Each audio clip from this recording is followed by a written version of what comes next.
Years ago, when 17-year-old Carmen Robinson got off the bus in Victoria, British Columbia, she disappeared and hasn't been seen or heard from since.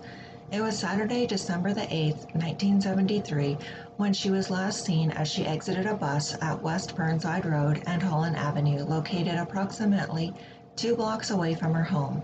She never made it home and has not been seen or heard from since.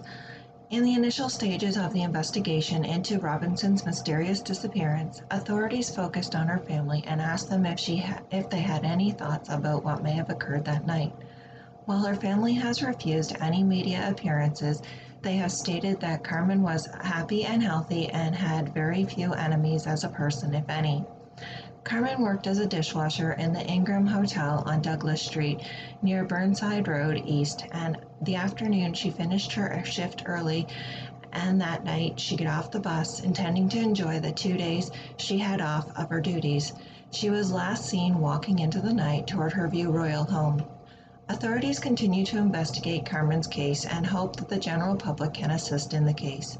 They believe someone local knows what happened to Carmen, but no substantial leads have come in. Her case remains unsolved and is one of the few of Vancouver Island's unsolved police cases that is as baffling as this one. Although detectives have reworked her file dozens of times, they have very few leads. There is no physical evidence and no direct witnesses, so it's a daunting task for detectives. We interviewed the family members a number of times at length to see if they had any thoughts on an ex-boyfriend or somebody who hit on her at a party, to try and come up with anything, said Milne, who retired from the RCMP as a staff sergeant in 1995. Out of all that came out of it was that she was a pretty good girl.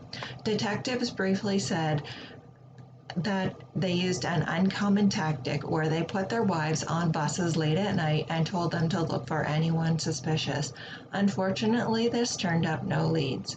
Undercover officers kept surveillance on several houses near the bus stop without success, said Milne. It was really frustrating because in a lot of cases you have a lead or something to go on to bring up a flag. There were absolutely no flags to go in any direction. Investigator Bruce Brown took over the file in the 1980s. Detectives tried something else unusual. They hypnotized a woman who claimed to have seen Robinson arguing with a man on Hamlin Road 2 days before she disappeared. The witness described a man with a swarthy complexion, black hair, and a full beard. She said Robinson got into his car, which was an early 70s Chevy Nova or Plymouth Duster painted burnt orange. If I see one of those, I still write down the license plate, says Brown, now retired and serving as BC's Deputy Police Complaint Commissioner. The car had a bumper sticker with the name Ferguson. With help from the public, police matched the sticker to a school board election in BC's interior. It still remains one of the only leads in this case.